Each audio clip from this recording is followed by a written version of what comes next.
des ordonnances. Nous avons parlé en long et en large. Nous avons démontré comment les ordonnances fait souffrir des gens. Je vous ai montré comment les ordonnances peuvent étouffer la vie des gens. J'ai été clair à ce sujet. Je vous ai bien montré. Il y a des familles où il y a des ordonnances. Et ces ordonnances règnent de génération en génération. Qui peut suivre qui? Qui peut affronter ces ordonnances? Seulement celui qui croit au Seigneur Jésus. Cette personne-là, il est devenu une nouvelle créature. Et toutes les choses anciennes sont passées. Et voici dans sa vie toutes choses sont devenues nouvelles.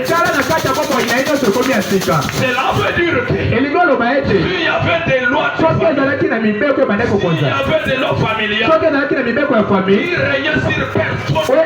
Il régnait sur certaines personnes dans cette famille-là. Et que la personne-là lui croit en Jésus, accepte Jésus comme son sauveur et son Seigneur. Lui, il est dégagé de ces lois-là. Il est dégagé de ces ordonnances. Parce que lui vit maintenant à cause de Christ. C'est ça que l'apôtre Paul dit. Si moi Paul je vis, ce n'est pas moi Paul qui vis, c'est Christ qui vit à moi. Toutes les malédictions, toutes les mauvaises choses, toutes les lois de famille ne peuvent pas encore régner sur cette personne. Et cette personne-là, même dans la famille, il sera distingué. Il ne sera pas comme tous les autres. Pourquoi? Parce que lui, il est déjà devenu un peuple mis à part.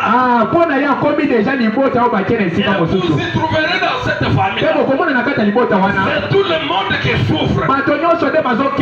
Même si lui souffre, il y aura toujours la différence. Il peut aussi souffrir comme un être humain. Il est né pour affronter des difficultés. Lui, ce n'est pas la souffrance. Il suffit d'avoir seulement des difficultés. On peut avoir des difficultés. Les difficultés, ce n'est pas la souffrance. Vous pouvez avoir des petites difficultés. Et vous allez les surmonter. Mais la souffrance, c'est que Job avait vaincu.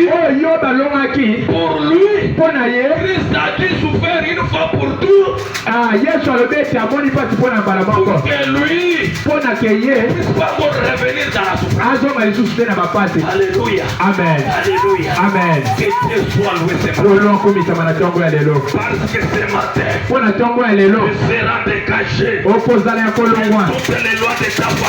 Ce matin, tu seras dégagé de toutes les lois de ta famille. Il y avait une loi dans ta famille. Tu fais des milliers de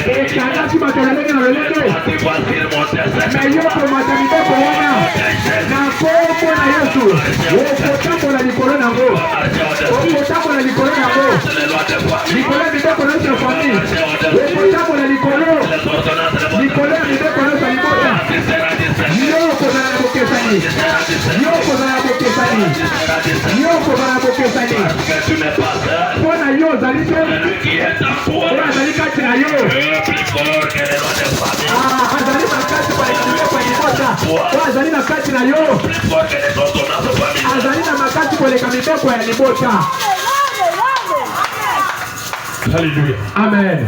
Alléluia. Amen. Il y a des gens qui souffrent beaucoup à cause des ordonnances. À cause des lois. Dans notre famille, personne ne peut pas rouler une voiture. Personne ne peut pas être véhiculé. Et si vous osez défier cette loi, vous achetez le véhicule le matin. Et le soir, vous emmènez au cimetière. Alléluia. Amen. Alléluia. Amen. Mais toi, tout ce qu'ils ont dit, ça ne t'engage pas.